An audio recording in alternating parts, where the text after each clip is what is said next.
So in the book, you have some homework problems. First of all, you need to copy the problem, and the problems are as short as these problems.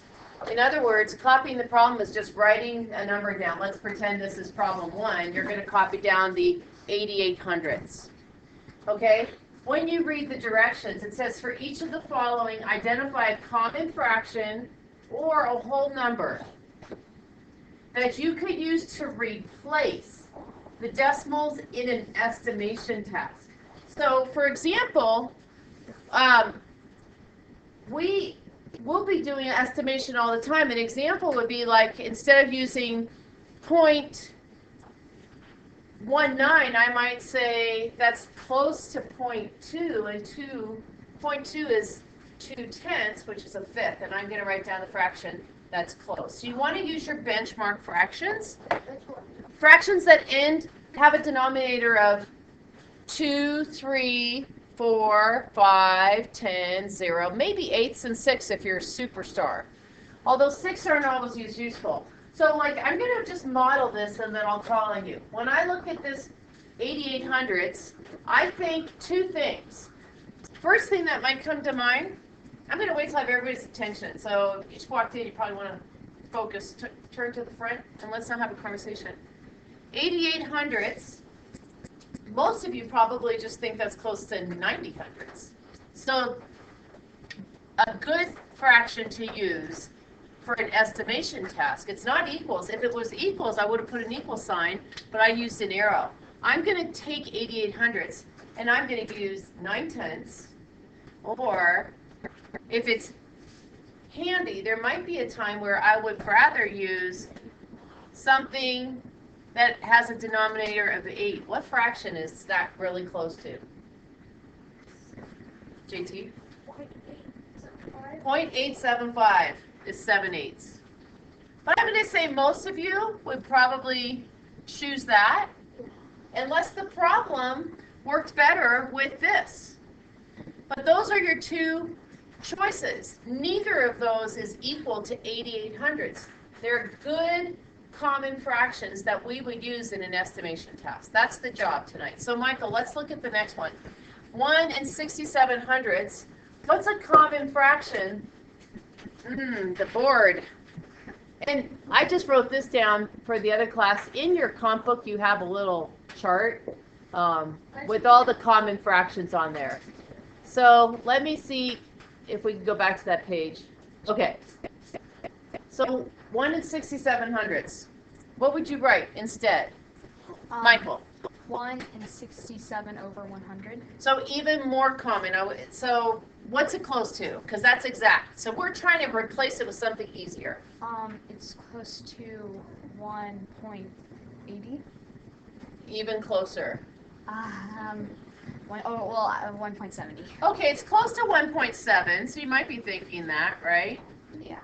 So if it's close to 1.7, you would just write it as 1 7/10. That would be your answer in the homework. It's even closer. JT, can you think of something it's closer to? I know, so it's going to be a 6/4. Even closer. Let's something that's not a 6 denominator. Anyone? Avi? 7. No. So Maggie. 1 and 15. So again, let's try to keep our denominators to 2s, 3s, 4s, 5s, 8s, 10s. What is it? So it's 20s? 2, 3, 4, 5, 8, 10s. 5. You have an idea, Andrea? Anastasia? This one? 1 7/10, by the way, is good. That would be a good one. I was just raising my hand for the first one. What would be the actual answer? Explain to Friends. For the first one? Friends. Yes. But we're going to try to keep our denominators under 10 and under. Abby? 3. What about 1 2/3. Yes. Those are good. Okay. Okay, somebody I haven't heard from, the third one. Salon. I don't understand how you Okay, so you're not like clear on the process? No. I'm trying to take the decimal and write it as a fraction that's close. Just a close common fraction. So watch Zoe. I'd say 1.5. Yeah, so tell him you're thinking. She says she's going to rewrite this as 1.5 because it's easier to work with in an estimation task. So like I'm thinking, she's thinking 1.497 is close to what in decimal form? 1.5. She thinks, so this is close to 1.5. So, you know, so here's Zoe. She's like, oh, that's about 1.5, even though it's not exact. So that's the same as 1.5. I'm going to think 1.5. Just comment, like you're trying to, so try one. Try one with me, here. And it could be a whole number too. So, like when you see this, what do you think that's close to? 2. Yeah, so that's what you're going to say. 2. That's not a fraction. Yeah. Read the directions, Ideen. It can be a fraction or a whole. Or a whole number, right? Don't forget whole numbers. Okay, Anderson, what about the next one? That will be, well, I have a question, like, if it's under 5, like that rule, if it's under 5, do you round it to the same, The rounding rule? yeah.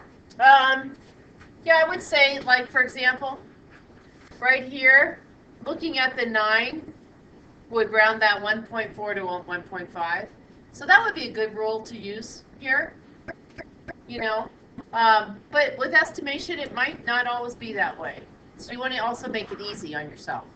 And that one will be, So 2/10, but what's the fraction for that besides 2/10? it could be 1/5. 1/5. And you might use 2/10, right? Okay, Nina, what about the next one?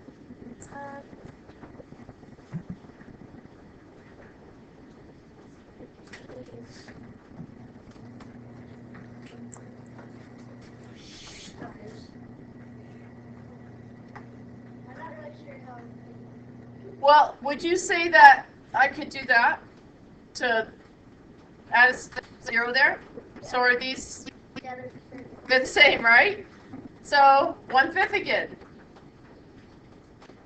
And then TJ.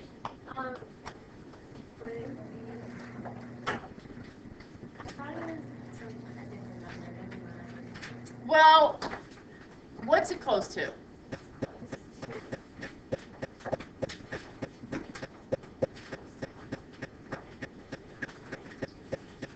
Point 2? So it's actually closer to 0.1 than 0.2. Because think of 0.2 as 200, right? So what's it closer to? It's closer to 100 than 200, right? So one choice would be to make it what?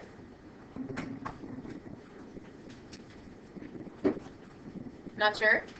1/10. One choice would be 1/10. Maggie, do you have a second? It's exactly 1/8. Right? So if it comes quickly, 1/8. It's exactly 1/8. Okay, but that's the, so when you see the homework and it says you have problems 7 through 23, well, 7 to 22 are like this. You just copy the decimal, draw an arrow, and write the common fraction. JT. Well, when I think of 1 and 2/5, I just think of it in decimal. I mean, like regular whole number form. And what 1/2? Well, you know, so 8. Well, 1/4. Just regular 1/4 is 0.25. So you think it was 250? And then if you divide that by 2 to get 1/8, if you want to find 1/8, it's just 12 and 1/2. Right. That brings us to the next conversation, but I'm going to